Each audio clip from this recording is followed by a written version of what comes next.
সেই অধিৱেশনবোৰত এইবোৰ কথাই লিখা আছে। ইভেন আপোনাৰ ইউনিভাৰ্চেল এডাল্ট সাফ্ৰেজ যে সব ব্যক্তিক ভোট দিব লাগে, মেজৰ ব্যক্তি ভোট দিব লাগে, সেইটো নেহৰু ৰিপৰ্টত লিখা আছিল। মাইনৰিটি ৰাইটছ নেহৰু ৰিপৰ্টত লিখা আছিল। এতিয়া আপুনি এইটো ডিবেটেবল কুৱেশ্যন, আপুনি ক'ব পাৰে যে কিমানখিনি আমি ছাকচেছফুল হৈছো। আজি গণৰাজ্য দিৱসৰ শুভেচ্ছা জনাই আৰম্ভ কৰিছো আমাৰ বিশেষ অনুষ্ঠান আলোচনা। আজিৰ আলোচনাত আমাৰ অতিথি হৈছে এগৰাকী বিশেষ ব্যক্তি। তেখেত হৈছে গুৱাহাটী উচ্চ ন্যায়ালয়ৰ অধিবক্তা, মানৱ অধিকাৰ কৰ্মী তথা কংগ্ৰেছ দলৰ এগৰাকী নেতা। তেখেতৰ সৈতে কিছু কথা আমি আলোচনা কৰিম। পুনতে আপোনাক আমাৰ অনুষ্ঠানত স্বাগতম জনাইছো। Thank you for having me. নমস্কাৰ চবকে, মই গণৰাজ্য দিৱসৰ শুভেচ্ছা জনাইছো। Happy republic day to everyone. তো থোৰতে প্ৰথমতে আজিৰ যি দিনটো গণৰাজ্য দিৱস পৰম্পৰাগতভাৱে আমি পালন কৰি আহিছো। সৰুতে এটা আমাৰ কনচেপ্ট আছিল যে গণৰাজ্য দিৱস আৰু স্বাধীনতা দিৱস বন্ধৰ দিন, বন্ধৰ দিন বুলি আমি উদযাপন কৰিছো। উলফাই এতিয়া সদায় বন্ধ ষ্ট্ৰিক্টলি। গতিকে আজিৰ এই দিনটোৰ তাৎপৰ্য, ইয়াৰ গুৰুত্ব আৰু ইয়াৰ প্ৰয়োজনীয়তা সম্পৰ্কে থোৰতে অলপ আপুনি ব্যাখ্যা কৰিব। 26 জানুৱাৰী আজিৰ দিনতে আমাৰ সংবিধানখন কেম ইনটু ফ'ৰ্চ, কাৰ্যকাৰী হৈছিলে। সেই দিনটো যোৱা ভাৰতৰ ৰেকৰ্ডেড হিষ্ট্ৰীত প্ৰবেবলি আটাইতকৈ গুৰুত্বপূৰ্ণ দিন। আমি চবেই জানো যে কেইবা দশকৰ পাছত আমি স্বাধীনতা লাভ কৰিছিলোঁ 1947 15 আগষ্ট। বাট সাংবিধানিকভাৱে যি বস্তুৰ কাৰণে ইমান দিন অতদিনে যি ইণ্ডিয়ান নেশ্যনেল কংগ্ৰেছে যুঁজি আছিলে, সেই বস্তুবোৰ কনষ্টিটিউশ্যনে সন্নিৱিষ্ট হৈছিলে। সংবিধান constitution is a socially revolutionary document, social revolutionary document. যেনেকুৱা সংবিধানে সিদিনাখন সাংবিধানিকভাৱে ভাৰতৰ চব মানুহ সমান হৈ গ'ল, সমতা স্থাপন হৈছিলে। তাৰ আগত সমতা নাছিলে। আৰ্টিকল 17 কওক, যিটো নেকি হাজাৰ হাজাৰ বছৰ ধৰি যিটো বৰ্ণ বৈষম্য যিবোৰ চলি আহিছিলে, আনটাচেবিলিটি, সেইটো পানিছেবল ক্ৰাইম হৈ গ'ল। সেইটো কনষ্টিটিউশ্যনেলি সেইটো বিলুপ্ত কৰি দিয়া হ'ল। 1 person 1 value 1 vote। আপোনাৰ যিটো কনষ্টিটিউণ্ট এছেম্বলি যিটো আছিলে, কনষ্টিটিউণ্ট এছেম্বলিৰ কাৰণে যিমান আমাৰ কনষ্টিটিউণ্ট এছেম্বলি মেম্বাৰ আছে, যিটো কনষ্টিটিউণ্ট এছেম্বলি সংবিধানখন বনাইছিলে ডিচেম্বৰ 9, 1946 পৰা কাম ষ্টাৰ্ট হৈছিলে সংবিধানৰ কাৰণে। তাত যিমানখিনি মেম্বাৰ আছিলে তেওঁলোকৰ এটা প্ৰভিন্সিয়েল লেজিছলাৰত ভোট হৈছিলে। আৰু তেতিয়া সবেই কিন্তু ভোট দিব পৰা নাছিলে। টেক্সৰ ওপৰত, শিক্ষাৰ ওপৰত, কাৰ কিমান প্ৰপাৰ্টি আছে, সেইবোৰৰ ওপৰত মানুহে ভোটিং ৰাইটছটো পাইছিলে। 28.5% মানুহে ভোট কৰিছিলে প্ৰভিন্সিয়েল লেজিছলেচাৰত। প্ৰবেবলি টাৰ্ণ আউট 20% মান আছিলে, মানে 1/5 of the person head the voting right. ভাৰতত যিমান মানুহ আছিলে ভোট কৰিবলৈ পাইছিলে। তাৰ মানে কিন্তু এইটোৱে নহয় যে it was not the will of the people constitution, কাৰণ ডিফাৰেণ্ট ৰেঞ্জ অফ পিপল আছিলে তাত। যদিও মানে কংগ্ৰেছ ডমিনেটেড আছিলে, বাট কংগ্ৰেছে বিভিন্ন ধৰণৰ আইডিঅলজিকেল বেকগ্ৰাউণ্ডৰ মানুহ বা বিভিন্ন, যেনেকুৱা আম্বেদকাৰ কেতিয়াও কংগ্ৰেছত নাছিলে, ড্ৰাফটিং কমিটিৰ চেয়াৰমেন হ'ল। আৰু বিভিন্ন ধৰণৰ মানুহক আমাৰ ছাৰ ছাইদ ছাদুল্লাহ মুছলিম লীগৰ মানুহ আছিলে, তেওঁ ড্ৰাফটিং কমিটিৰ মেম্বাৰ আছিলে। তেনেকুৱা from all works of life, মহিলা, হিন্দু, মুছলিম, খ্ৰীষ্টান, শিখ, ইমান হিন্দু মহাসভাৰ মানুহ, এইবোৰ মানুহ মিলি পেলাই আমাৰ সংবিধানখন বনাইছিলে। চ' 28% মানুহৰ পৰা যিবোৰ প্ৰভিন্সিয়েল লেজিছলাৰত ভোট কৰিছিলে, সংবিধানে চবকে ভোটিং ৰাইটছটো দি দিলে। যোৱাকালি নেশ্যনেল ভোটাৰ্ছ ডে আছিলে, 2011 পৰা আৰম্ভ হৈছে। বাট এই যে চবকে যে ভোট দিয়া, এটা সংবিধানৰ লগে লগে চবকে সমান কৰি পেলালে, চবকে ভোটাৰ অধিকাৰ দিলে, আনটাচেবিলিটি এবলিছ কৰি দিলে। চ' এটা যিটো সামাজিক যিটো এটা বিপ্লৱ, যিটো বহুত দিনৰ পৰা মানুহে ভাবি আছিলে, চেষ্টা কৰি আছিলে, কাম কৰিছিলে, সেইটো এটা সংবিধানে, এটা ডকুমেণ্টে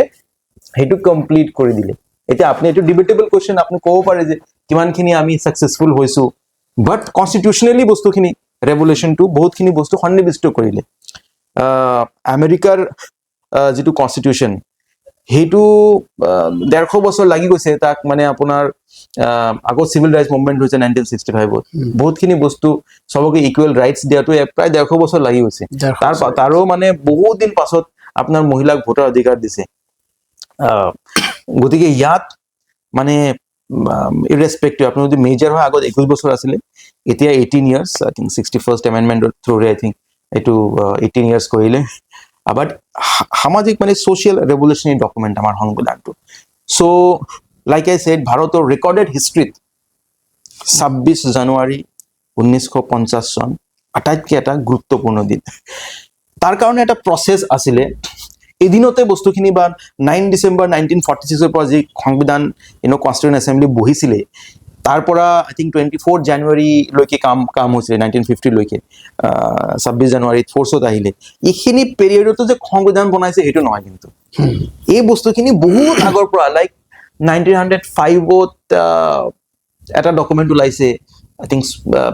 সংবিধানৰ নামত এটো কোনে বনাইছিলে গম নাপায় এনি বিসেন্টে কৈছে যে এটো আই থিংক তিলকৰ কথা কৈছিলে তাৰ পাছত আপোনাৰ আটাইতকৈ গুৰুত্বপূৰ্ণ ডকুমেন্ট ফাৰ্স্ট ডকুমেন্ট যেটো হেতু হল আপোনাৰ 1928 ত নেহৰু ৰিপৰ্টত আজি আমাৰ ফান্ডামেন্টাল ৰাইটছৰ যিবোৰ কথা আছে নেহৰু ৰিপৰ্টত অলমোস্ট সুবাও হেবোৰ কথা আছে এটো প্ৰিকাৰসাৰ বুলি কয় মানে এটা বস্তু আহাৰ আগত আৰু এটা বস্তু থাকে যে তাৰ পাছত যিমান কংগ্ৰেছৰ যিমান অধিৱেশন আছে সেই অধিৱেশনবোৰত এইবোৰ কথাই লিখা আছে ইমান আপোনাৰ ইউনিভাৰ্সাল এডাল্ট সাফ্ৰেজ যে সব ব্যক্তিক ভোট দিব লাগে মেজৰ ব্যক্তি ভোট দিব লাগে এটো নেহৰু ৰিপৰ্টত লিখা আছিল মাইনৰিটি ৰাইটছ নেহৰু ৰিপৰ্টত লিখা আছিল ইকুৱেলিটি নেহৰু ৰিপৰ্টত লিখা আছিল সো কেবা দশক ধৰি কংগ্ৰেছে এই অধিকাৰৰ কাৰণে যুঁজি আছিল তাৰ পাছত আহি প্লাই বহুত ডিবেট ডিসকাশন কৰি 3 বছৰমান ডিবেট ডিসকাশন কৰি কনস্টিটিউশন এসেম্বলিত এই বস্তুবোৰ সন্নিবিষ্ট হল so all of a sudden যে কনস্টিটিউশন এসেম্বলি কৰি পেলাই এই সংবিধানখন বনোৱা হল তেনেকুৱা কথা নহয় আমাৰ যি ভ্যালুজ যিবোৰ আমাৰ ফ্ৰিডম ফাইটাৰ বোৰে ক্যাৰি কৰি আছিল গান্ধী নেহৰু মৌলানা আজাদ সৰ্দাৰ পটেল নেতাজী সুভাষ চন্দ্ৰ বোস নেম ইট মানে যিমান স্যাক্ৰিফাইস গৈছে এই ভ্যালুজ বোৰ তাত আছে আৰু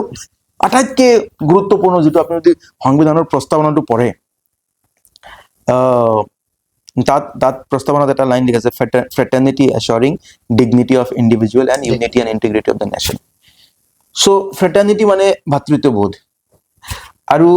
সেই বস্তুটো বহুতখিনি আমাৰ ওপৰতো এটা ডিউটি যে আমি ইজনে সিজনক মানে ব্রাদারহুড ফিলিং এটা থাকক মানে that we are all brothers right we are all children of same family তেনেকুৱা এটা ফিলিং থাকিব লাগে আৰু সেই ফিলিংসটো থাকিলেহে ব্যক্তিৰ মৰ্যাদা অক্ষুণ্ণ ৰাখিব এই যে আমি যদি কলো যে ইমান দশক ধৰি যেটো যুঁজ দি আহিছিলে আমাৰ পিতৃপুৰুষবোৰে মাতৃপুৰুষবোৰে সৰি পিতৃ আৰু মানে ফাউন্ডিং ফাদাৰ্স এণ্ড মাদাৰ্স সৰি মোৰ অসমীয়াত মই ভালদৰে বস্তুখিনি ট্ৰান্সলেট কৰিব পৰা নাই বাট আৱাৰ ফাউন্ডিং ফাদাৰ্স এণ্ড মাদাৰ্স যিবোৰ ভ্যালুজ ক্যাৰি কৰি আহিছিলে সেই ভ্যালুজবোৰে এটা পেজত মানে প্ৰিয়াম্বলত মানে লিখা আছে আৰু তেওঁলোকৰ মেইন গোল আছিল আমি এনেকুৱা এখন দেশ বনাব বিচাৰো য'ত নেকি সবেই মৰ্যাদাৰে জীয়াই থাকে সম্মানেৰে জীয়াই থাকে আসলে আমি 1947 ত যেটো স্বাধীনতা লাভ কৰিছিল এই স্বাধীনতাৰ সুৰক্ষা হিচাপে সংবিধানটো আমাক আনি দিয়া হৈছে স্বাধীন এতিয়া মোৰ প্ৰশ্নটো হল আপুনি কি ভাবে যে স্বাধীন ৰাষ্ট্ৰৰ এগৰাকী নাগৰিক হিচাপে বিশেষকৈ আমাৰ অসমৰ অসমীয়াসকল আজি চাওক আমি যদি এটা এনেকৈ চিন্তা কৰো যে নিমখ বাদে আৰু সকলো বস্তু অসমত আছে অসমৰ বৈচিত্ৰ্যময় বা অসমৰ যে পৰিৱেশ আছে তাতে কয়লাৰ পৰা আৰম্ভ কৰি চাহৰ পৰা আৰম্ভ কৰি সুগাৰৰ পৰা সকলোবোৰ বস্তু আমাৰ ইয়াত উৎপাদন হয় কিন্তু তাৰ পিছতো যদি বস্তু দেখিবলৈ পোৱা যায়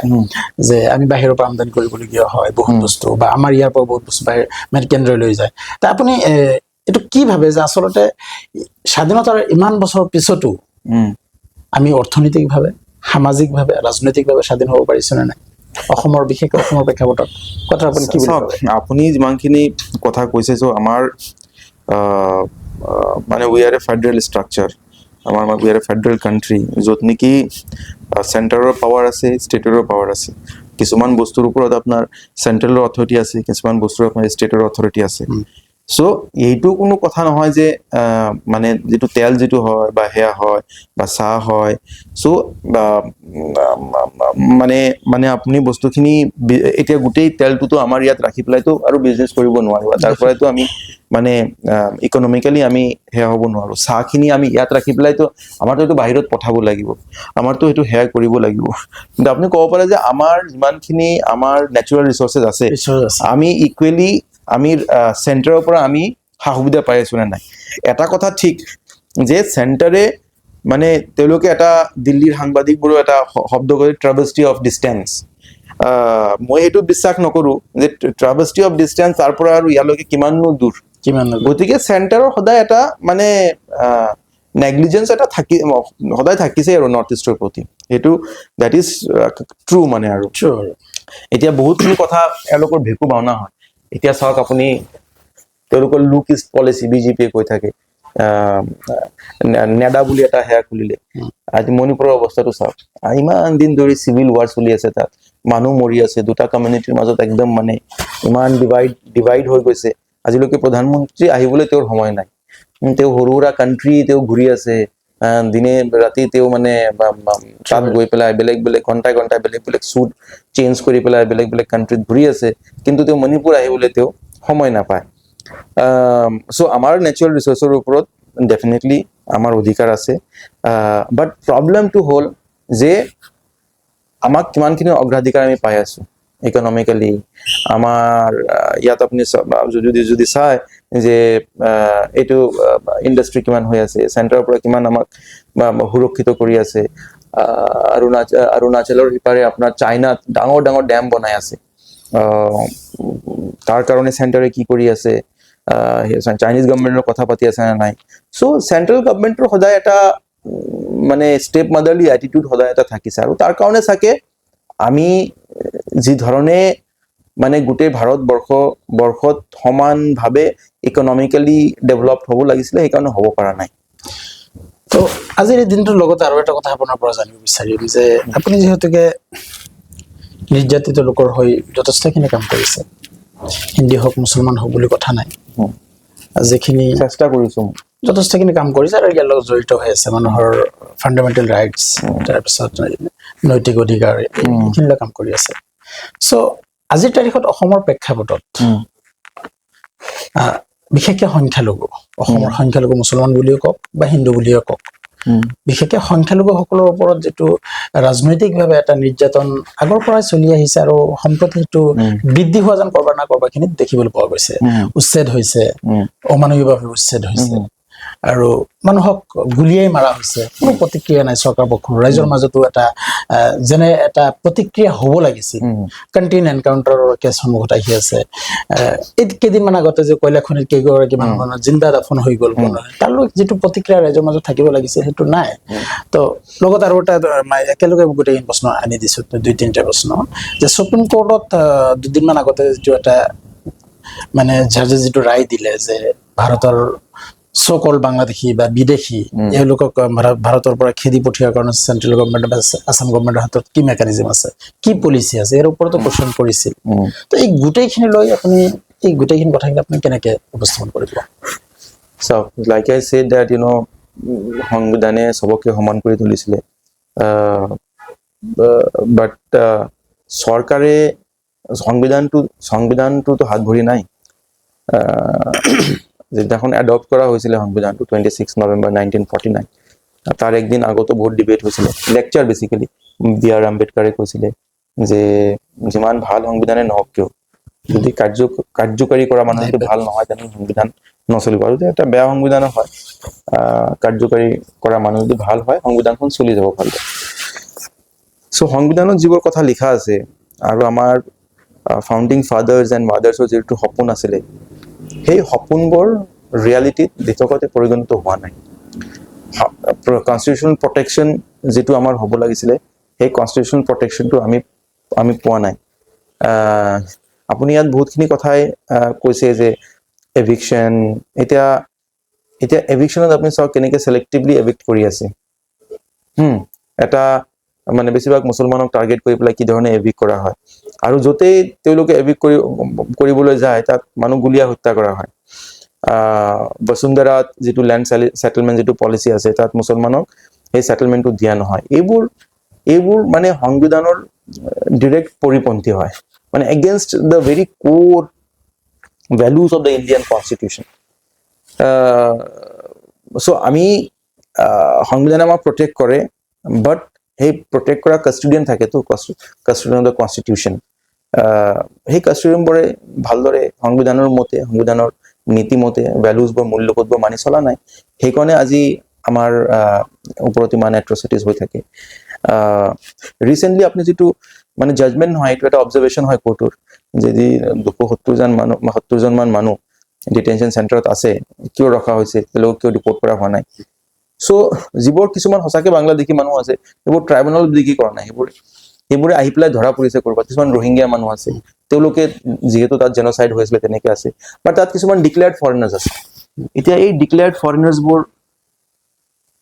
মই যিহেতু বহুদিন এক দশকতকৈ বেছি মই চিটিজেনশ্বিপ ইছ্যুত মই কাম কৰি আছো মই আজিলৈকে এজন বাংলাদেশী মানুহ লগ পোৱা নাই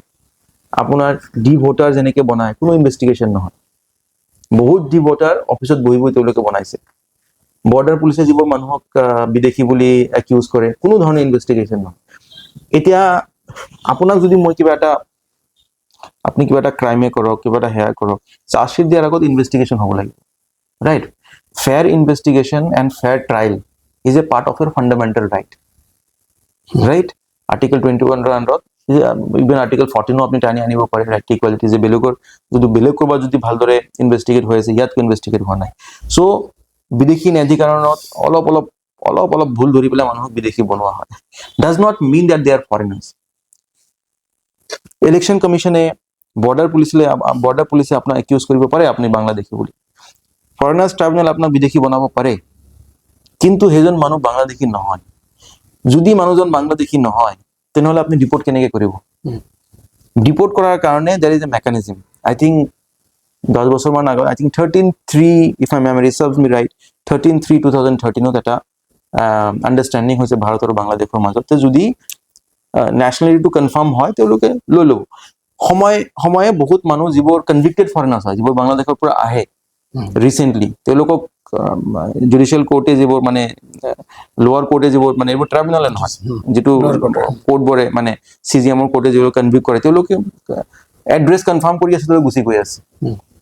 যিবোৰ মানুহক আপুনি বাংলাদেশী যোনটো বস্তু বনাই আছে সৰু সুৰা নামৰ কাৰণে বা হেয়াৰ কাৰণে সেইবোৰ মানুহক আপুনি বাংলাদেশী কিয় নেশ্যনেলিটি কনফাৰ্ম কৰিব কেতিয়াও নকৰিব এতিয়া সেইটো হিয়াৰিঙত ভাৰত চৰকাৰে বা অসম চৰকাৰে আই থিংক কুকিলে কৈছে যে কিছুমান আমি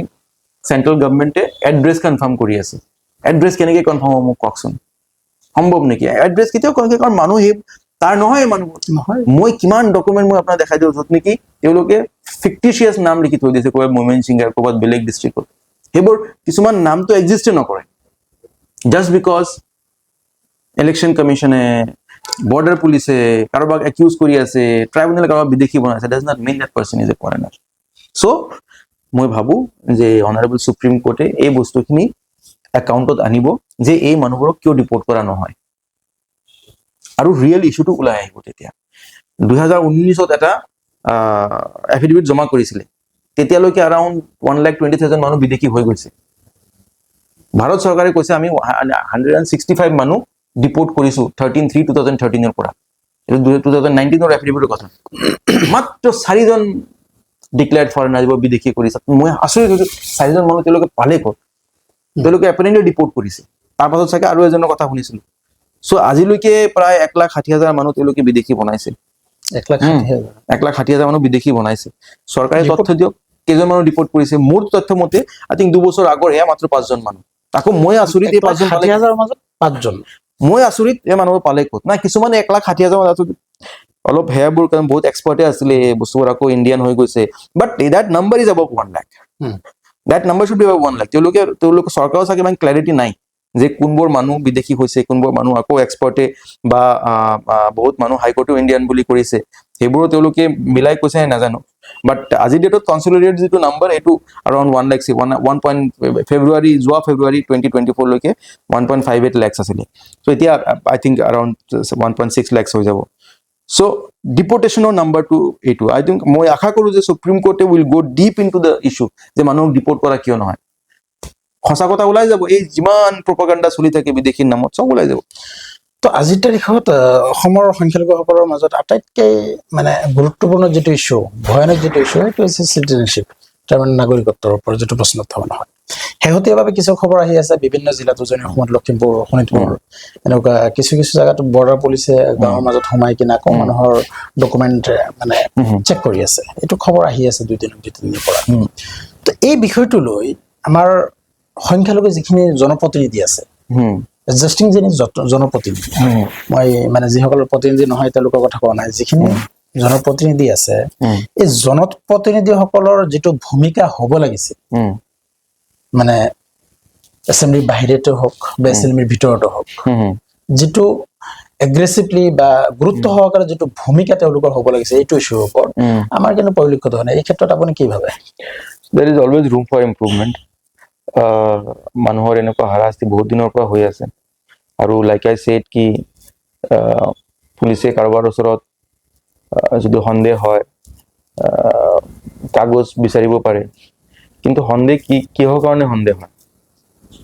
তেওঁলোকৰ মনত পুলিচক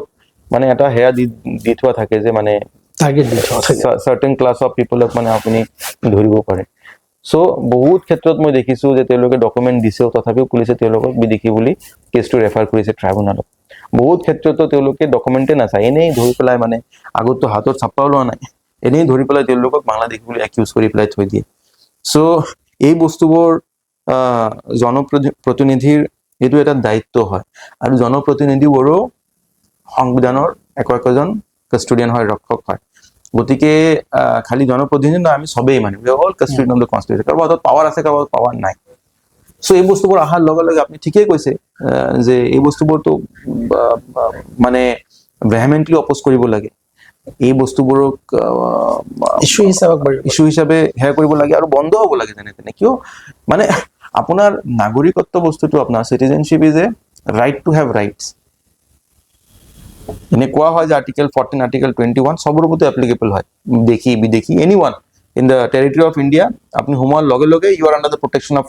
1421 but the problem is that I mean সেইটো কাৰ্যকাৰীটো হ'ব লাগিব কথাটো বুজিছে নাই কাৰ্যকাৰীটো হ'ব লাগিব কাৰ্যকাৰী হৈ থকা নাই যদি কাৰ্যকাৰী হৈ থকা নাই তেনেহ'লে তাৰ ওপৰত কাম কৰাৰ বহুত দৰকাৰ আছে ফেয়াৰ ইনভেষ্টিগেশ্যন ফেয়াৰ ট্ৰায়েল বা তাৰ ওপৰত আটাইতকৈ ডাঙৰ বস্তু এই যে নেৰেটিভ এটা হৈ আছে যে অসমত বিদেশী ভৰ্তি এইটোতো এটা মানে বোকাত মিছা কথা এটা বোকাত মিছা কথা 50 বছৰ ধৰি এইটোৱে চলি আছে আৰু এই আটাইতকৈ ডাঙৰ বস্তু হ'ল যে ভেৰি চেডলি বহুত ইনষ্টিটিউশ্যনছবোৰ এই কথাবোৰ কৈ থাকে ইভেন আপোনাৰ যিটো আপোনাৰ 6A যিটো জাজমেণ্ট আহিছে তাতো সুপ্ৰিম কোৰ্টে কৈছে যে large number of illegal migrant present আছে মিছা কথা মই আই ডোণ্ট এগ্ৰি ভেৰি ৰেছপেক্টফুলি সেই বস্তুটোৰ ওপৰত মই সুপ্ৰিম কোৰ্টৰ লগত মই এগ্ৰি নকৰোঁ মই কেতিয়াও এগ্ৰি নকৰোঁ কাৰণ তাত আপুনি যদি চাই মানে সেই বস্তুটো ক'ৰ পৰা আহিছে SK সিনহা ৰিপৰ্টৰ পৰা এইটো আটাইতকৈ ফাৰ্ষ্ট ৰিপৰ্ট আছিলে তাত কোৱা হৈছে যে এনেকুৱা এজন দিন আহিব য'ত নেকি যে মুছলিম মেজৰিটি ডিষ্ট্ৰিক্টবোৰ বাংলাদেশৰ কাৰণে মাৰ্চ কৰিবলৈ ডিমাণ্ড কৰিব এইটো 1998 ৰিপৰ্ট আছিলে আজি 26 বছৰ হৈ গৈছে আপুনি মোক কওক যে আপুনি ক'ৰবাত কোনো দল সংগঠন ৰেণ্ডম পাৰ্চন কেতিয়াবা কৈছে নেকি আমি বাংলাদেশৰ লগত মাৰ্চ হ'ম হা মানে এটা গভৰ্ণৰ এনেকুৱা এটা জঘন্য মিছা কথা কৈ পেলাই কমিউনেলি বিগটেড ৰিপৰ্ট সেই ৰিপৰ্টটো সৰ্বানন্দ সোণোৱাল জাজমেণ্টত মানে কোট কৰি দিলে তাৰ পাছৰ পৰা সেইটো এটা মানে নেৰেটিভ এটা সৃষ্টি হৈ গ'ল তাৰপাছত আপোনাৰ যিটো NRC যিটো জাজমেণ্ট আছিলে 17 ডিচেম্বৰ 2014 যিটো জাজমেণ্ট ৰঞ্জন গগৈ তাতো সেইটো কোট কৰা হৈছে ৰঞ্জন গগৈ নাৰিমানৰ জাজমেণ্টটো আৰু মোষ্ট অফ দ্য এইবোৰ চিটিজেনশ্বিপ কেছবোৰ কোট হৈ থাকে গতিকে গ্ৰাউণ্ড ৰিয়েলিটিটো কি SK সিনহা ৰিপৰ্টৰ মতে কোনো দল সংগঠনে কেতিয়াবা আপুনি 26 জানুৱাৰীৰ কথা আমি আজি 26 জানুৱাৰীত আমি বহি আছো আই থিংক এইটো 26 জানুৱাৰীৰ না 15 আগষ্টৰ এটা ফটো আছিলে যে এই যে স্যালুট দি পেলাই ল'ৰা এটা নেক ডিপ মানে পানীত যে স্যালুট কৰি আছিলে এইটো কোৰ ফটো আছিলে আমি সৰুৰে পৰা ডাঙৰ দীঘল হৈছো 26 জানুৱাৰী আমাৰ কাৰণে এটা বিৰাট মানে ফূৰ্তি কৰা দিন আছিলে গুৱাহাটীত বন্ধ হ'ব পাৰে কিন্তু আমাৰ গাঁৱত বন্ধ হোৱা নাছিলে যিটো আলফাৰ যিটো প্ৰভাৱটো আমাৰ তাত নাছিলে আমি ফুল লৈ পেলাই মানুহৰ ঘৰৰ পৰা মানুহৰ ফুল ফুল কালেক্ট কৰি লৈ পেলাই আমি স্কুলত গৈ পেলাই সেয়া কৰিছো চ' ইট ইজ ওৱান অফ আমি সেই বস্তুটো কেতিয়াবা আমাৰ মগজত অহাই নাই কেতিয়াবা অহাই নাই যে মানে we are not a part of মইতো বহুত পাছত গুৱাহাটী অহাৰ পাছত মোৰ চাইকেট এইটো সোমাইছে যে যিদিনাখন মোক মানে কোনোবাই বাংলাদেশী বুলি গালি দিছিলে মানে that had a huge impact on my psyche আজি মই যি আছো যি কৰি আছো দেট সেই গালিটো সেই মোৰ ষ্ট্ৰিপিং অফ ডিগনিটিৰ যিটো মোমেণ্ট আছিলে সেইটো ইজ লাৰ্জলি ৰেছপনচিবল মই তেতিয়াৰ পৰা মই গম পালো যে আমাক বেলেগ হিচাপেও দেখা হয় মই গাঁৱততো মই গমেই পোৱা নাছিলো কাৰণ মই য'ত মানে গড়াইমাৰী মহিমাৰীত মোৰ জন্ম তাত আমাৰ বেছিভাগ মানুহেই আমাৰ মানে সম্প্ৰদায়ৰ আছিলে গতিকে এই ধৰণৰ পলিটিক্স লেতেৰা পলিটিক্স তাত নাছিলে তাত বেলেগ মানুহো আছে অসমীয়া হিন্দু আছে বেংগলী হিন্দু আছে তেওঁলোকে কেতিয়াও আমাক এনেকুৱা ধৰণৰ এটলিষ্ট মই তেতিয়া এই নেৰেটিভটো নাছিলে মই বুজি পোৱা নাছিলো অসমত যি চলি আছে তাৰ পাছত আহি মই গম পালো ক্লাছ 10ৰ পাছত মেট্ৰিকৰ পাছত যে এনেকুৱা ধৰণৰ পলিটিক্স এটা চলি আছে গতিকে আপুনি মোক এতিয়া কওক যে যোনে নকওক কিয় আপুনি গ্ৰাউণ্ডত গৈ পেলাই চাওক না আৰু মষ্ট ইম্পৰ্টেণ্টলি কিয় ডিপৰ্ট কৰিব পৰা নাই কাৰণ তেওঁলোকে বাংলাদেশী নহয় সেইকাৰণে ডিপৰ্ট কৰিব পৰা নাই যোৱা কিবা বছৰ মানত 30 জন মানুহ ডিটেনশ্যন চেণ্টাৰত থকা মানুহ মৃত্যু হৈছে এটা বডি আপুনি কাৰোবাক মানে বাহিৰত হেণ্ড অভাৰ কৰিব গোটেই ডেড বডিটো ফেমিলিক হেণ্ড অভাৰ কৰিছে কোন ফেমিলি ইণ্ডিয়ান ফেমিলি এইটো ডাঙৰ point so I mean at some point of time I think এইটোৰ ওপৰত মানে জনমত ক্ৰিয়েট হোৱা দৰকাৰ আৰু সবেই যিমান মিছা কথা কোৱা হৈছিলে অসম আন্দোলনৰ সময়ত বা তাৰ আগত যে মানুহবোৰ বিদেশী আপুনি এই মই এই ফেব্ৰুৱাৰীৰ আই থিংক 7-8 তাৰিখত মই এটা হেয়াত গৈ আছো মিটিঙত গৈ আছো আমাৰ জোৰখিমিলিৰ ওচৰত কমলাপুৰত 100 বছৰ হৈ গ'ল সেইটো এল পি স্কুলৰ ৰংগেশ্বৰত এটা স্কুল আছে 1923 সেইটো স্কুলটো এষ্টাব্লিছ হয় 23 and 24 আপুনি য'তে যায় তেনেকুৱা ধৰণৰ স্কুল কলেজ আপুনি পাই যাব 1938 কিমান মাটিৰ ডকুমেণ্ট আছিলে আপুনি চিয়াছ মুলানৰ ৰিপৰ্ট আপুনি পঢ়ি চাওক চিয়াছ মুলানৰ 1930 যদিও অবজেকশ্যনেবল কথা লিখা আছিলে তাত কোৱা হৈছিলে যে around more than 500,000 people mostly Bengali Muslims peasants তাৰ পৰা মাইগ্ৰেট কৰিছে ইষ্ট বেংগলৰ পৰা তাৰপিছত আপোনাৰ এজন এগ্ৰিডিয়ান হিষ্টৰিয়ান আছিলে ৰাধা কমল মুখাৰ্জী তেওঁ কৈছে যে more than a million people 1930s লৈকে অসমত আহিছিলে লাইন চিষ্টেম 1920 তে হৈ গৈছিলে নগাঁৱৰ হেফালে কিহৰ কাৰণে কাৰণ বেংগলৰ পৰা ইষ্ট বেংগলৰ পৰা মাইগ্ৰেশ্যন হৈছিলে 1905 পৰা 1900 আই থিংক 7 বছৰ কালৰ কাৰণে Assam was a part of East Bengal province. Capital Dhaka asile. So we are a part of the same country. 1947 আমার মোৰ ককা 1947 হজত যাব বিচাৰিছিল তেওঁৰ যেটো পিলগ্ৰিম পাছপোৰ্ট নাছিলে পিলগ্ৰিম যেটো পাছ থাকে হজ যোৱাৰ কাৰণে হেতু 15th August 1947 কেলকাতাত তেওঁৰ মানে থাপ্পা মাৰাটো মানে স্বাধীনতা দিৱসৰ দিনাখন তেওঁ বম্বে গলে 28 সেপ্টেম্বৰত তেওঁৰ মেডিকেল হেয়া হল তাৰপিছত তেওঁ ঘূৰি আহিলে কাৰণ বেছিভাগ ষ্টিমাৰ যিবোৰ আছিলে সেইবোৰ সব ৰিকুইজিশ্যন কৰিছিলে ব্ৰিটিছ ঘূৰি যোৱাৰ কাৰণে সো এইবোৰ সবৰে কাৰোবাৰ ককা আজু ককা আপোনালোকৰ ডকুমেণ্ট পাই যাব কিন্তু এটা নেৰেটিভ আমি দেখা পাওঁ এজ ইফ মানে সেই 1997 আজি মানুহবোৰ তাৰ পৰা আহিলে কিছুমানে এনেকে ধৰণে হে কৰিব বিচাৰে যে 83 ৰ আগত অলপ আগত মানুহবোৰ তাৰ পৰা আহিছে এইটো এটা কথা হল নেকি গোটেই সিভিলাইজেশ্যন এতিয়া কোনোবা ক'ব পাৰে যে বহুত মানুহ মাইগ্ৰেট হৈছিলে that is how civilization has been formed তেতিয়া ফ্ৰী মানে ভাৰত বাংলাদেশ নাছিলে that was a part of the same country ইয়াত যিমান মানুহ আছে বাট আপুনি একদম পৃথিৱীৰ ইতিহাস আপুনি চাই লওক মাইগ্ৰেশ্যন টু সিভিলাইজেশ্যন টু মাইগ্ৰেশ্যনৰ থ্ৰুৰে ডেভেলপ হৈছে গতিকে এতিয়া কোৱা যিমান মানুহ আগত আহিছে 1951 যেটো ফাৰ্স্ট সেন্সাস হৈছিলে কিমান 24.7% মুসলিম পপুলেশন আছিলে তাকো তেতিয়াতো এই গোটেই অৰুণাচল মেঘালয় গোটেই ওয়াজ a part of Assam right গোটেই কনসিডাৰেট আমাৰ পপুলেশনটো সিমানখিনি আছিলে এতিয়া যদি আপুনি এই কিছুমান ডকুমেন্ট আপুনি চাই বা কিছুমান পলিটিশিয়ানৰ কথা চাই তেওঁলোকে এটা নেৰেটিভ ক্ৰিয়েট কৰিব বিচাৰে যে গোটেই মানুহখিনিয়ে বিদেশী আজি ইতিহাস তেওঁলোকৰ কাৰণে কোনো মাইনে নাৰাখে সো আই থিংক এই জনমতটো ক্ৰিয়েট কৰা দৰকাৰ সবেই বুজা দৰকাৰ যে মানুহবোৰ কোন হয় কি কৰি আছে কিমান দিনৰ পৰা আছে ক'ৰ পৰা আহিছে ৰাইট কিন্তু দুৰ্ভাগ্যজনকভাৱে এই জনমতটো বাট মই ভাবো যে লাহে লাহে এই কথাবোৰ মানুহে বুজি উঠি আছে যে অসম আন্দোলনৰ সময়ত যিটো মিছা কথা কোৱা হৈছিলে যে মানে মিলিয়নছ অফ ইলিগেল মাইগ্ৰেণ্টছ, সেই কথাবোৰ সঁচা নাছিল। এতিয়া আপুনি বহুত মানুহৰ লিখনিত আপুনি চাব যে সেই বস্তুবোৰ বহুত মানুহক বিপথে পৰিচালিত কৰা হৈছিলে। মোৰ বিশ্বাস যে সঁচা কথাটো ডেফিনেটলি এদিন না এদিন ওলাই আহিব, তাৰ ওপৰত কাম কৰা দৰকাৰ আছে। তো গোটেইখিনি বিষয় যিহেতু ৰাজনীতিৰ লগতে জড়িত। আমাৰ সেই মহান সংবিধানখনে ইমপ্লিমেণ্ট কৰাটো গোটেই পলিটিচিয়ান জৰিয়তে হয় বা ৰাজনীতিৰ ওপৰতে কাষ্টডিয়ানছ, আই মিন ইনষ্টিটিউচনছ, চবৰ তাৰ মাজতো পলিটিক্স আছে। তো এই মুহূৰ্তত মই এটা কথা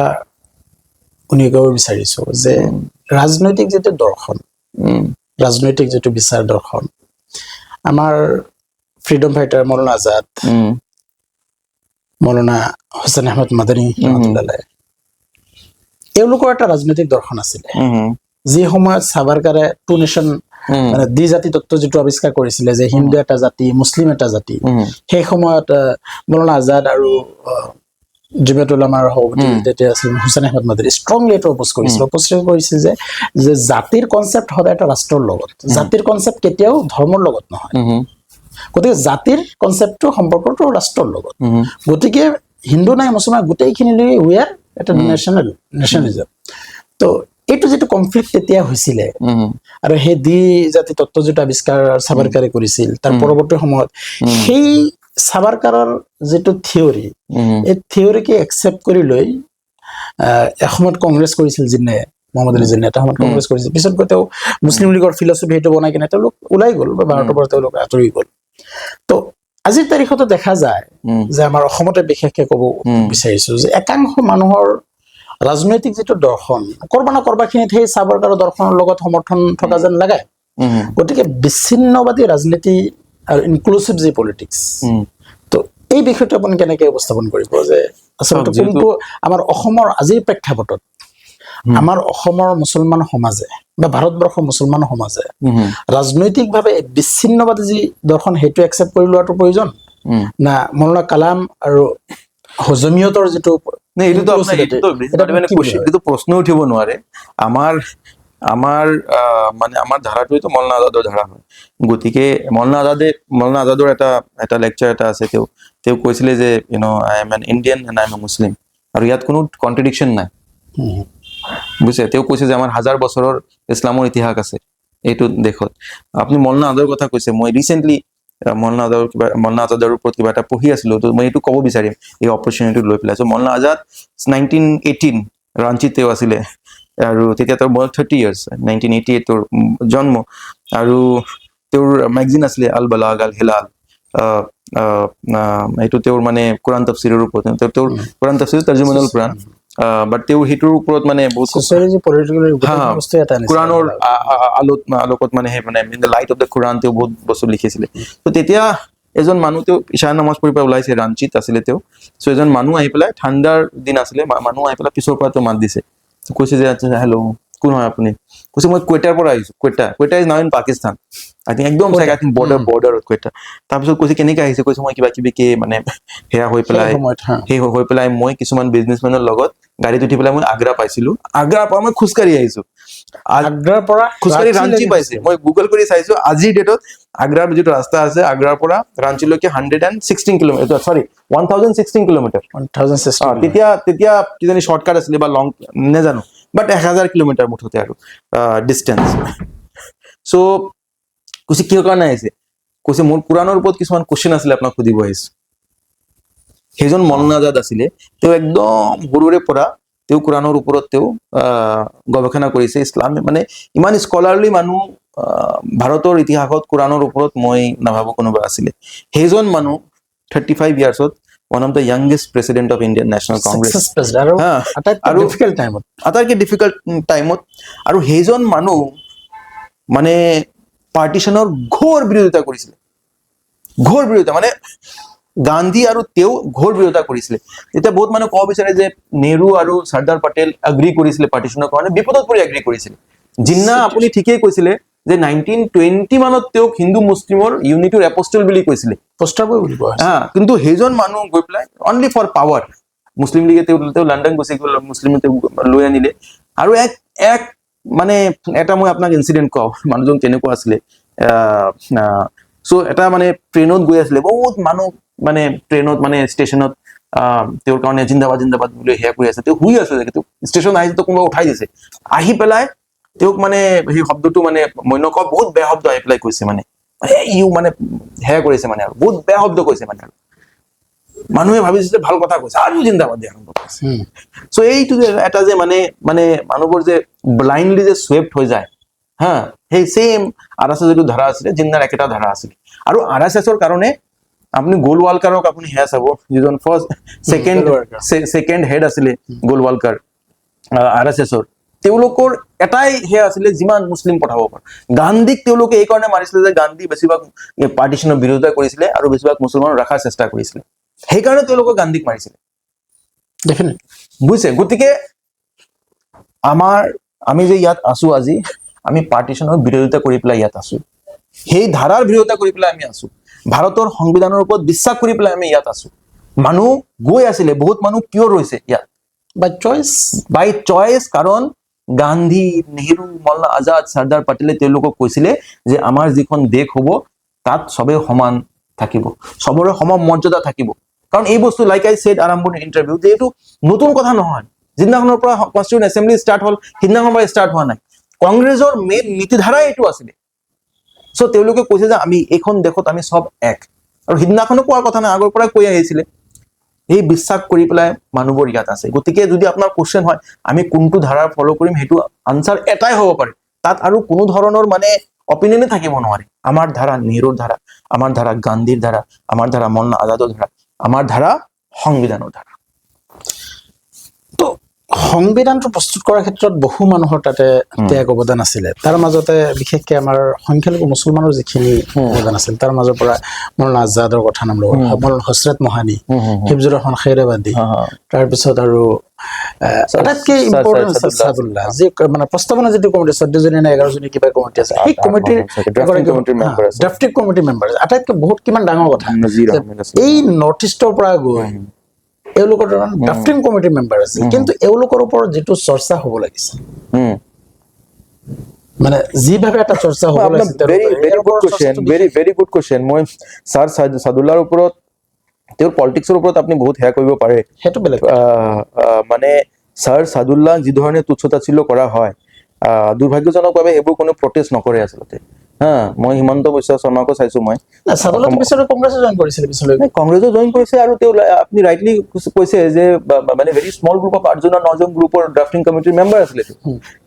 ইমান ডাঙৰ তেওঁৰ কণ্ট্ৰিবিউশ্যন যিটো কমিটিৰ চেয়াৰমেন বাবা চাহেব আম্বেদকাৰ আছিলে সেই কমিটিৰ মেম্বাৰ আছে ছাৰ ছাদুল্লাহ গতিকে চাওক কথা এইটোৱে যে মানে এই বস্তুবোৰ আই থিংক জনা বহুত দৰকাৰ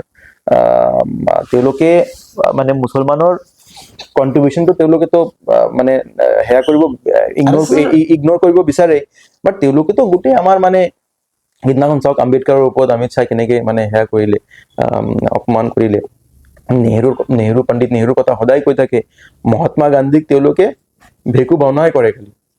সিদিনাখন মানে গান্ধী ইজ সো পাৱাৰফুল সিদিনাখন কৰবাত কোৰিয়া না জাপানত গৈ পেলাই মানে মুখ্যমন্ত্ৰী ডাঙৰীয়াই ফুল অৰ্পণ কৰি আছে কাম গোটেইখিনি গান্ধীৰ নীতিধাৰাৰ বিৰুদ্ধে কৰিব पर गांधी इज सो पावरफुल যে ও সবকো ঝুকা হি দেতা है তো মই মানে ইটস ভেৰি স্ট্ৰাইকিং মই নাখন ভাবি আছিলো তেওঁ হাৰমনিৰ কথা লিখিছে মুখ্যমন্ত্ৰী ডাঙৰীয়াই ভাল কথা তেওঁ বাহিৰত গৈ পেলাই ফাদাৰ অফ নেশ্যনৰ মানে মানে হোমেজ পে কৰি আছে বাট অলপ তেওঁৰ সাকে নীতিধাৰাবোৰ অলপ ফলো কৰে আমি সাকে হাৰমনিত হসাকে থাকিব পাৰিম that is the strength of Gandhi. That's how powerful Gandhi is. Even if you don't agree with his principle, his ideology, you will have to bow before him. লগতে ইয়াতে আৰু এটা কথা উলিয়াইছো যে সাধাৰণতে আমাৰ গ্ৰাম অঞ্চলত বা এটা নেৰেটিভ আছে অসমৰ ৰাজনীতিত এটা নেৰেটিভ আছে যে যিসকল ৰাইজৰ ভোটেৰে জনপ্ৰতিনিধি হয় তেওঁলোকৰ ফাৰ্ষ্ট ডিউটি হৈছে ৰাস্তা বনোৱা ঠিকাদাৰী কাম কৰিছে ডেভেলপমেণ্টৰ কাম যিখিনি আৰু গাঁৱতো এনেকুৱা এটা পৰিৱেশ হৈ গৈছে তেওঁলোকে জাষ্টিফাই কৰে এগৰাকী বিধায়ক বা এজন MP সাংসদৰ তেওঁৰ ছাকচেছৰ যিটো মায়াৰ যিটো জাষ্টিফাই কৰা যিটো সীমা সেইটোতো আমি সাধাৰণতে দেখা পাওঁ যে ডেভেলপমেণ্টৰ কাম কিখিনি কৰিছে, কিমানখিনি কৰিছে, ইয়াৰ ওপৰত আমি ভাবোঁ যে একচুৱেলি এগৰাকী জনপ্ৰতিনিধিৰ মূল কাম ডেভেলপমেণ্ট, মানুহৰ সুৰক্ষাৰ ক্ষেত্ৰত মানে আইনীভাৱে যিটো তেওঁলোকৰ কণ্ট্ৰিবিউশ্যন, সেইটো এই বস্তুটো আপুনি কেনেকৈ হেৰি কৰিছে? চাওক, right to have electricity, right to have good roads, right to have clean drinking water, these are part of Article 21 of the Constitution, part of the fundamental right. তাৰ কাৰণেও মানুহে প্ৰতিনিধিবোৰে কাম কৰক, there is absolutely no doubt about it. কিন্তু কোনোবাই যদি নিজৰ পাৰ্টিৰ আইডিঅলজিৰ লগত মানে কম্প্ৰমাইজ কৰি পেলাই, সেয়া কৰি পেলাই যদি কিবা এটা কৰি আছে, কণ্ট্ৰেক্ট কৰি আছে, সেইটোতো জাষ্টিফাই কৰাৰ কোনো সা সুবিধা নাই। কিন্তু যদি ৰাস্তা ঘাটও দৰকাৰ, আমাৰ স্কুল কলেজৰো দৰকাৰ আছে, মোষ্ট ইম্পৰ্টেণ্টলি আমাৰ মান সন্মানৰ কাৰণে থিয় দিয়াৰ দৰকাৰ আছে, আমাৰ অধিকাৰৰ কাৰণে, আমাৰ অস্তিত্বৰ কাৰণে থিয় দিয়াৰ দৰকাৰ আছে। আপুনি যেনেকুৱা কৈছে যে নাগৰিকত্ব, এভিকশ্যন, আমাৰ লেণ্ড ৰাইটছ, সেইবোৰো আমাৰ বহুত বহুত ইম্পৰ্টেণ্ট ৰাইটছ হয়, আটাইতকৈ ইম্পৰ্টেণ্ট ৰাইটছ হয়। নো ডাউট ৰাস্তা ঘাট, বিজলী, পানী, এইবোৰ আমাৰ কাৰণে আমাৰ ফাণ্ডামেণ্টেল ৰাইট, মৌলিক অধিকাৰ, বাট মৌলিক অধিকাৰ সেইবোৰো মানে more important rights for us. মানে like I said, citizenship is a right to have rights. যদি আপোনাৰ citizenship নাথাকে, আপুনি বেলেগ কোনো ৰাইটছে নাপাব। যদিও মই মানে আৰ্টিকেল 49, 21 সবৰ ওপৰতে এপ্লিকেবল হয়, কিন্তু যদি আপুনি citizenship নাথাকে, আপুনি কেনেকৈ এই ৰাইটছবোৰ পাব? নাপায় ৰাইটছবোৰ। কোৱা হয় যে ইটছ এপ্লিকেবল টু এভৰিৱান, বাট আমাৰ ভাৰতৰ মানুহৰ ওপৰতে এপ্লিকেবল হৈ থকা নাই। Right to fair investigation, right to fair trial, বহুত ৰাইটছ আমি পোৱা নাই। গতিকে জনপ্ৰতিনিধি এজনে মানুহৰ সমস্যা, সেইটো যি সমস্যা নহওক, সেই সমস্যা লৈ পেলাই মাত মাতা তেওঁলোকৰ দৰকাৰ। আৰু এটা কথা মই ক'ব বিচাৰিম যে আই থিংক কিছুমান ৰেছপনচিবিলিটি আমাৰ ওপৰতো আছে, ৰাইজৰ ওপৰতো আছে। আমি কিয় কুৱেশ্যন নকৰোঁ যে আমাৰ অধিকাৰৰ কাৰণে কিয় মাত নামাতে? যদি মাত নামাতে কোনোবা জনপ্ৰতিনিধিয়ে, কথাটো বুজি পাইছে নে নাই? গতিকে সেইটোতো আমাৰো দায়িত্ব হয়। আমি কি বিচাৰোঁ? যদি আমি যিটো বিচাৰোঁ তাৰ কাৰণে কাম কৰিব লাগিব। যদি কাম কৰা নাই, আপোনাৰ হাতত আটাইতকৈ ডাঙৰ অস্ত্ৰ আছে, আপোনাৰ ভোটিং ৰাইটছটো। গতিকে যদি সেই ৰাইটছটোৰ থ্ৰুৰে আপুনি সেই মানুহজনক আপুনি গুচাই দিব পাৰে, যদি আপোনাৰ অধিকাৰৰ কাৰণে মাত মাতা নাই, যদি আপোনাক ভালদৰে প্ৰতিনিধিত্ব কৰা নাই, আপোনাৰ মান সন্মানৰ কাৰণে থিয় হোৱা নাই, there is an option for you. So' but আমাৰ ওপৰতো বহুতখিনি ডিউটিজ আছে, যিটো নেকি আমি সেই ডিউটিজবোৰ ভালদৰে পালন কৰিব লাগিব। কিন্তু আমিও কেতিয়াবা absolutely fine, আমি ষ্টেটক, জনপ্ৰতিনিধিক আমি একাউণ্টেবল কৰিব লাগিব, that should be an accountability. But আমি নিজকে সোধা দৰকাৰ যে হোৱাট আৰ উই ডুইং, আমি নিজৰ দায়িত্বটো ভালদৰে পালন কৰিব পাৰিছোঁ। সাধাৰণ ভোটাৰসকলে সাধাৰণ ভোটাৰবোৰতো কিছুমান বস্তু ৰাস্তা ঘাট তেওঁলোকৰ ওপৰত নহয়, নিজৰ অধিকাৰৰ কাৰণে অৱশ্যে মাত মাতিব পাৰে, বাট জনপ্ৰতিনিধিৰ বহুত পাৱাৰ থাকে। হা, তেওঁক আপুনি কিয় বিধানসভালৈ পঠিয়াইছে বা সাংসদলৈ পঠিয়াইছে? To talk for you, to represent you in a proper manner. যদি কৰা নাই, then you have your voting right, you have your freedom of speech, you create an জনমত আপুনি সৃষ্টি কৰক। এতিয়াও যদি আপুনি আমি এইটো সৃষ্টি কৰিব নোৱাৰো, এতিয়াও যদি এইটো টক শ্ব'তে সেয়া হৈ থাকে, ইণ্টাৰভিউতে মানে আবদ্ধ হৈ থাকে, then that is very unfortunate, then that's the biggest tragedy for us. তো আজি যিহেতুকে গণৰাজ্য দিৱস, তো আজি এই দিনত আপুনি মানে যিহেতু সংবিধান কেন্দ্ৰৰ জৰিয়তে কিছু অঞ্চলত আপুনি সংবিধানৰ ওপৰত মানে সচেতনতা, সজাগতাৰ ক্ষেত্ৰত কিছু কাম কৰি আছে বুলি আমি জানো। গতিকে আজিৰ এই দিনটোত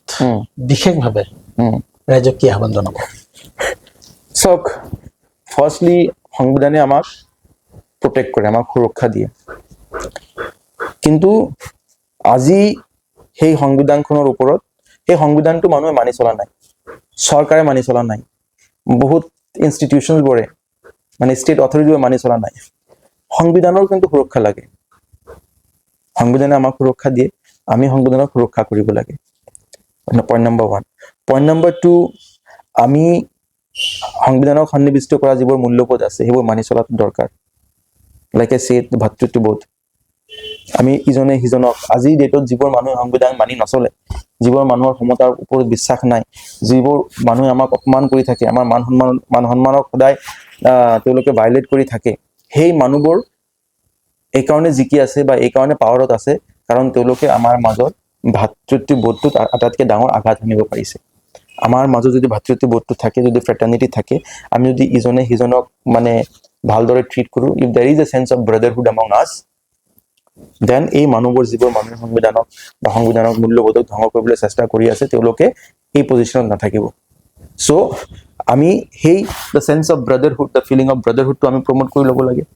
আমি ইজনে সিজনৰ লগত ভালদৰে ব্যৱহাৰ কৰিব লাগে মান সন্মানেৰে ব্যৱহাৰ কৰিব লাগে আৰু আমাৰ যিমান ৰাইটছ আছে সেই ৰাইটছৰ ওপৰত আমি মাত মাতিব লাগে আৰু সংবিধানখন ষ্টাৰ্টছ উইথ দ্য পিপল কিন্তু there is a huge gap between the people and the constitution আজি ডেটত মানে সংবিধানখন এটা কমপ্লেক্স ডকুমেন্ট হৈ ৰৈছে ফৰ লয়াৰ ফৰ জুৰিজ ফৰ জাজেছ কিন্তু কংগ্ৰেছে ৰাহুল গান্ধী ডাঙৰীয়াই এটা আজি মুভমেন্ট চলাইছে সংবিধানক লৈ সেইটোৱে সেই গ্যাপটো বহুত ক্লোজ কৰিছে কিন্তু আমাৰ সমাজৰ কথা যদি কয় আজিও সেই গ্যাপটো ক্লোজ হৈ থকা নাই যোৱা বছৰ মই এটা মিটিঙত গৈছিলো তেনেকুৱা এটা কনষ্টিটিউচনেল এৱাৰনেছ মিটিঙত তাত মোক ইন্ট্ৰডিউচ কৰা হৈছিলে যে আজি আমাৰ মাজত এজন মানুহ আহিছে তেওঁ এটা নতুন কনসেপ্ট ওপৰত কথা পাতিব সেই কনসেপ্টটো হৈছে সংবিধান তেনেহলে আপুনি ভাবিব পাৰে যে 2023-24 কথা আছে হা 23 না 24 কথা যদি আজিৰ ডেটত যদি মানুহে তেনেকুৱা ভাবে মানে it should be an eye opener for us আমাৰ আটাইতকৈ যেটো মানে শক্তি আটাইতকৈ ডাঙৰ আমাৰ যেটো ৰক্ষা কবচ যেটো আমাৰ সংবিধান গতিকে আমি সংবিধানৰ ওপৰত বেছি চৰ্চা কৰাটো আমাৰ ইম্পৰ্টেন্ট আমাৰ ল'ৰা ছোৱালীৰ আমি সংবিধানৰ ওপৰত তেওঁলোকক শিকোৱাটো ইম্পৰ্টেন্ট আমাৰ সমাজত আমাৰ মহিলা পুৰুষ বৃদ্ধ যুৱক সমাজৰ মাজত সংবিধানৰ ওপৰত এটা বৃহৎ ধৰণৰ চৰ্চা হোৱাটো যেটো আমি কনষ্টিটিউচন লিটাৰেচিটো বহুত কম আছে সেই কনষ্টিটিউচন লিটাৰেচিটো প্ৰমোট কৰাটো বহুত দৰকাৰ আৰু যিমান মূল্যবোধ যিমান মানে যেটো এক পেজৰ যদি আপুনি পঢ়ি চাই প্ৰস্তাৱনাটো মানে probably the most wisest page you will find today so এইবোৰৰ ওপৰত মানি চলাটো ইম্পৰ্টেন্ট আমাৰ অধিকাৰৰ কাৰণে থিয় হোৱাটো ইম্পৰ্টেন্ট গতিকে this date should always আজি আম্বেদকাৰ জয়ন্তী 15th August সংবিধান দিৱস 26 November so এই দিনবোৰ আমাক সদায় ৰিমাইন্ড কৰিব লাগে যে কিয় আমি আমাৰ সংবিধানৰ ওপৰত চৰ্চা কৰাটো ইম্পৰ্টেন্ট কিয় আমি সংবিধানখন আৰু মানুহৰ মাজত লৈ যোৱাটো ইম্পৰ্টেন্ট আৰু কিয় আমি সংবিধানে আমাক সুৰক্ষা দিয়ে আমি সংবিধানক সুৰক্ষিত ৰাখাটো important so this day should reminds all of us this ইমান ব্যস্ততাৰ মাজতো ইমানখিনি সময় আমাক দিয়াৰ বাবে আপোনাক ধন্যবাদ জ্ঞাপন কৰিছো thank you so much thank you for having me and happy Republic Day to everyone আজিৰ এই বিশেষ দিনটোত আমি আমন্ত্ৰণ কৰি আনিছিলো এগৰাকী সংগঠক সমাজ সংস্কাৰক অধিবক্তা মানৱ অধিকাৰ কৰ্মী তথা কংগ্ৰেছৰ মুখপাত্ৰ আমানুদ ডাঙৰীয়া মই পাৰভেজ মাৰুফ ইমান সময় আপুনি আমাৰ সৈতে সংযুক্ত হৈ থকাৰ বাবে ধন্যবাদ জনাইছো ইকবালে কৈছিলে সাৰে জাহাঁ সে আচ্ছা হিন্দুস্তান হামাৰা हम बुलबुले हैं इसके ये गुलसिता हमारा